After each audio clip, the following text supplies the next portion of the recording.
Olá a todos os ouvintes, meu nome é Gabriel e esse é o Rapcast Brasil, o podcast semanal da Rap Science. Nesse podcast falamos sobre uma série de assuntos, sobre como, por exemplo, resolver os problemas de relacionamento, problemas financeiros e também falamos sobre fé e espiritualidade. O meu nome é Gabriel e eu sou missionário da Rap Science e junto comigo aqui está a Sayuri. Olá a todos, meu nome é Sayuri, eu sou membro aqui da Rap Science. Sejam bem-vindos a mais um episódio do podcast. Obrigado, Sá. Tudo que falamos nesse podcast é baseado nos ensinamentos do mestre Ryu Hokawa, fundador da Rap Science e escritor também de mais de 2.400 livros. O tema de hoje será baseado no livro Amor e Trabalho, um livro que está em português e pode ser adquirido também nas livrarias e dentro dos templos da Rap Science. O tema de hoje será melhore a sua vida financeira enquanto eleva a sua espiritualidade. Então falaremos sobre a importância de ter uma vida financeira equilibrada, mas com foco também na espiritualidade, não apenas no mundo material. Bom, vamos lá então para o primeiro tópico, que é a importância de reservas para o futuro. A Sayuri então vai ler um trecho do livro Amor e Trabalho.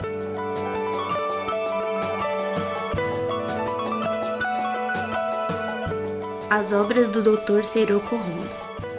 Ele praticava o que se chamou de método da dedução dos 25%, e embora continuasse lecionando na Universidade de Tóquio, foi apontado pelo Departamento de Impostos como tendo uma das maiores rendas do país. Quando suas economias alcançavam certo volume, eram investidas com sabedoria, até que os seus ganhos de capital aos poucos superaram seus outros rendimentos. Assim, foi capaz de construir uma base financeira extremamente estável. Bom, então o método dele, a gente vê que poupar 25% da renda, ele conseguiu criar um capital estável na vida dele. Mas poupar 25% da renda, creio que seja um grande desafio para todos nós. O que você acha, Sá? Eu acho que sim, E às vezes a gente pensa que se eu ganhasse mais, talvez fosse mais fácil. Mas eu acho que não é bem por aí, Porque, lógico, o país inventa dificuldade financeira. A gente sabe que, às vezes, essas crises que tem influencia bastante também no nosso dia a dia. Mas eu acho que 25%, mesmo uma pessoa que ganha, independente de quanto você ganha, é um grande desafio. Porque a maioria das pessoas acostumada a viver no limite, ou às vezes até excedendo o que a gente pode, Exatamente. Então essa parte a gente vai ver mais pra frente no podcast, que poupar para o futuro é uma atitude celestial. E viver acima da renda, na verdade, é algo contra a espiritualidade, não é algo celestial. Porque no budismo tem os venenos do coração, que são 6, mas os 3 principais são gana, ira e ignorância. E gana é a gente querer mais do que a gente merece. E viver gastando mais do que recebe é gana, porque tá querendo ter mais do que merece ou mais do que tem. Isso tá equivocado e gera uma série de problemas. E principalmente no Brasil, poupa-se muito pouco, O brasileiro tem essa característica do endividamento. Faz muita dívida, poupa muito pouco, e isso é um problema material e espiritual também. Sim, e eu acho que igual você falou, que no Brasil a gente tem um pouco disso, é um pouco cultural e também muitas vezes falta de informação, Eu acho que, por exemplo, eu mesma fazia muitas coisas, era muito desorganizada, agora melhorei um pouquinho, mas por não ter conhecimento. Então eu acho que também investir em conhecer mais, hoje em dia, que tem tanto livro interessante, canais no YouTube, muitos autores novos falando de um jeito simples, também é importante, Sim. Igual teve no podcast passado, informação vira conhecimento, Sim. Então, se a gente tiver informação correta sobre como poupar e investir o dinheiro de maneira correta, dá uma tranquilidade muito grande, Porque é difícil praticar a espiritualidade, ter serenidade interior, se a gente tem dívida, ou está muito endividado. Então, acho que um dos passos para a gente entrar na espiritualidade é ter uma vida equilibrada. Viver de acordo com a renda que tem, ou ter uma qualidade de vida, um padrão de vida adequado à renda. Então isso é algo celestial, e poupar para o futuro também é algo celestial. Então é importante ter reserva. Aqui não, né, pode ser que 25% seja difícil, mas que seja 10%, 5%, enfim. O ato, né, a ação de ter reserva no fim do mês e ter algo para o futuro é uma ação vital, né, para nossa paz interior. Sim, né? Abrir mão às vezes de alguma coisa de hoje, um pouquinho pra gente no futuro, né? E vai ser importante pra nós mesmos, né, no final. E quem começa a estudar essa parte de controle financeiro, a primeira coisa que vê é a reserva de emergência, né? Sim. Que é 6 meses do seu custo de vida, né? Então se acontece alguma coisa, né, a gente não sabe o que pode acontecer, você tá preparado, né? Então se acontece uma urgência médica, custa que seja só a renda mensal, né? Se você tem uma reserva ali, você fica muito mais tranquilo, você não vai recorrer a coisas que vão te trazer um transtorno grande, né? Então essa parte de reserva para o futuro é fundamental.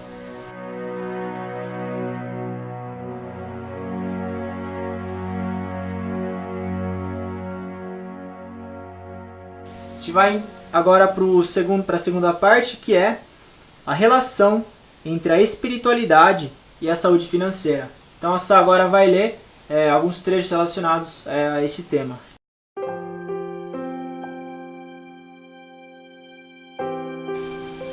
No entanto, quando olhamos para a vida contemporânea, é óbvio que a maioria das pessoas coloca mais ênfase no consumo do que na poupança. A ideia de confiar num rendimento futuro para obter bens agora só pode ser descrita como a economia do inferno. Não há como escapar do fato de que as pessoas devem viver dentro das suas possibilidades e, ao mesmo tempo, reservar certa porcentagem de sua renda.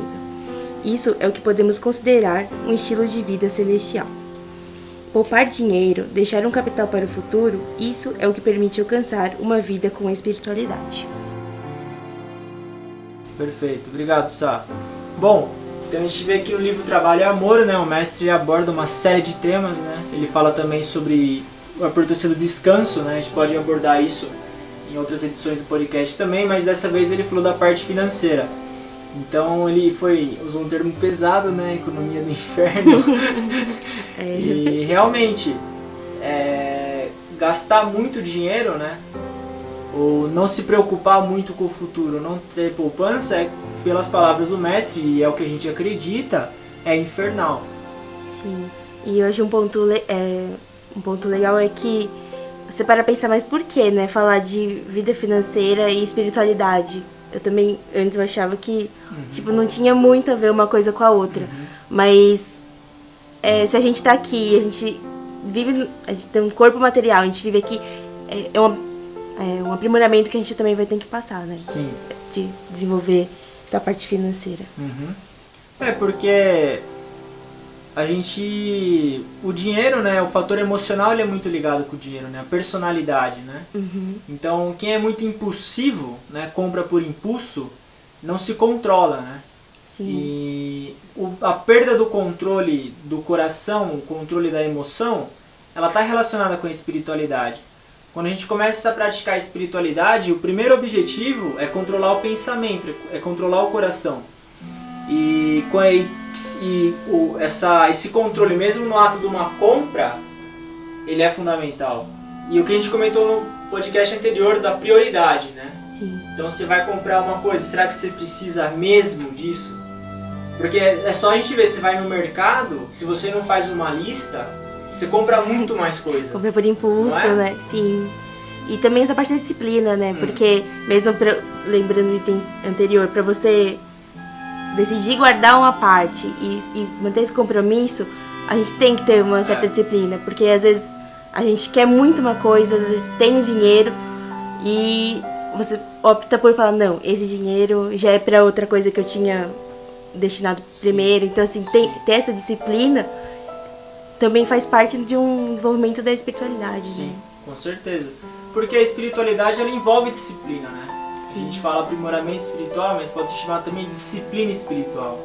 E isso vai envolver também o descarte, que a gente comentou no podcast anterior, né? Se, por exemplo, a gente começa a focar em economia, né?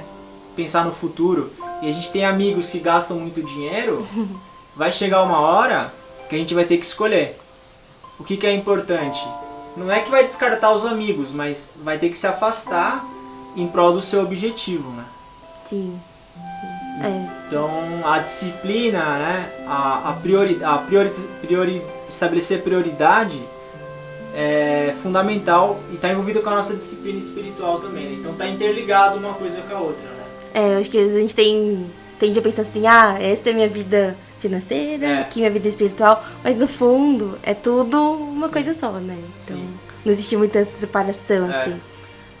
Porque a vida financeira é uma consequência da personalidade, né? Ela é uma materialização do que a gente pensa. Sim. Então se a gente pensa, se a gente age, né? Eu não vou comprar isso agora porque eu tô guardando dinheiro. Isso é uma consequência do nosso pensamento, né? Uhum. Então a gente pode analisar as nossas ações e ir de trás pra frente, né? Da ação, analisar o pensamento, né? Qual que é a raiz ali. Então, mesmo quem compra por impulso, coisa desse tipo, a prática da espiritualidade, a prática do planejamento é o mais indicado para controlar os apegos, né? Controlar a gana e ver uma vida mais tranquila daí, em vários sentidos, né? Então, a meditação hoje está muito na moda, né? Sim. Medita-se muito e, claro, a meditação ela é fundamental para a gente ter conexão com o mundo celestial, receber luz, enfim. Mas meditar, se está muito endividado, quando fechar o olho, a primeira coisa que vem é a dívida. Essa preocupação financeira tá bastante presente na nossa vida, né? Por isso acho que o que a gente viu até agora, né? Se a gente conseguir equilibrar essa parte, a gente vai ter mais tranquilidade pra meditar, pra se desenvolver em outras áreas, né? Por isso que é tão importante, assim, esse controle financeiro, né? Essa educação financeira. Sim. Porque quando a gente começa a levar a espiritualidade a sério, vai chegar uma hora que vai chegar na parte financeira. Porque você começa também a pegar parte do seu capital e inserir ele na sua espiritualidade, né? Você vai adquirir livros, você vai participar de seminários e você vai precisar de ter capital para isso. E na verdade, quando você começa a investir a sua parte financeira na espiritualidade, é um dos sinais que você está levando isso a sério, que você realmente está se aprimorando. Então, por exemplo, se a gente gosta muito de um tipo de roupa, um tipo de alimento, né? Você fala, eu não vou comer isso, eu não vou comprar essa roupa porque eu tenho um seminário nesse fim de semana. Isso é um avanço, assim, incrível, né, na espiritualidade. Então, e o descarte, né, tomar a decisão baseada na espiritualidade também. Então, esse foi então o segundo, né, a parte entre a espiritualidade e a saúde financeira, né. Então, para finalizar, né, o terceiro item, que é a mudança de valores através da prática da espiritualidade. Então, muitas vezes algo que era muito importante para a gente, quando a gente começa a praticar a espiritualidade, o valor muda, né? Sim, acho que vira... É a questão da prioridade, né? Porque a gente vive numa sociedade que incentiva muito o consumo. Isso. E às vezes a gente acaba consumindo coisa que a gente, na verdade, no fundo, nem queria, né? Então, a espiritualidade, acho que talvez... aflorar outros valores. Então, algumas coisas que antes era mega importante pra você, de repente já não faz mais sentido. Sim. Então, acho que por isso que é importante essas duas partes andarem juntas, né? Porque daí a gente tava conversando que eu falei que quando eu comecei que eu sempre fui um pouco desorganizada nessa parte financeira. Bom, conta mais então um pouco da sua experiência, como é que é? E eu sempre fui bastante desorganizada, igual eu falei também, não sabia muito sobre o assunto. E então, quando eu comecei a ver livros, vídeos e comecei a me interessar bastante pelo assunto e comecei a tentar pôr em prática o que eu tava aprendendo, eu comecei a focar muito nessa parte. Então, mais material, né? Tinha minhas metas e queria seguir direitinho. E eu percebi que meio, não consequentemente, mas eu foquei muito para um lado e deixei a parte espiritual um pouco mais... mais de lado. Secundário, assim. Isso. E depois eu percebi que não, né? Que eu acho que andar com as duas coisas juntas é muito mais interessante. Porque senão você tem de tanto... Nenhum dos extremos só é importante. Porque a gente tem que estar aqui para se desenvolver, mas a gente vive num mundo material, então a gente precisa ter esse cuidado. E também não dá pra pensar assim, quando minha vida financeira estiver tranquila, aí eu vou cuidar da minha espiritualidade. Eu acho que não, né? São duas coisas que tem que andar juntas, porque elas se complementam. a gente pode ajudar muito uma parte a outra com o que a gente aprende, né? Então acho que é importante. Maravilha. Ótima experiência, né? Obrigado por compartilhar. Imagina. Bom, a gente finaliza então a edição de hoje com a experiência que a Sá teve, que foi, acho, muito importante. E quem quiser saber mais sobre esse assunto, tem o livro Trabalho e Amor. Então a gente sugere a leitura, né, repetitiva, né, várias e várias vezes, estudar bem profundamente, porque é um livro muito completo, muito simples, né, uma leitura simples, mas de grande profundidade. Com certeza vai trazer muita sabedoria na vida de todos. Então, muito obrigado por ouvirem. Um abraço. Obrigada a todos por ouvirem também. E só para lembrar, né, que quem quiser mandar e-mail pra gente com sugestões de tema, Sim. fazer algum comentário sobre o podcast, sobre o episódio de hoje, quiser mandar sugestão, pode mandar para esse e-mail, sp_sul@rap-science.org. Ok. Pode falar bem, pode falar mal. A gente está aberto a todas as opiniões, né? Porque é bom, enviando sugestões, a gente pode pensar também, né? O que vai falar e abordar temas que sejam importantes para todos os ouvintes. Então, pode repetir, por favor, só o endereço do e-mail? sp_sul@rap-science.org. Ok. Então tá bom. Muito obrigado, Sá, Obrigada. pelas dicas, pelas palavras. Então, obrigado a todos os ouvintes também. Um abraço. Tchau.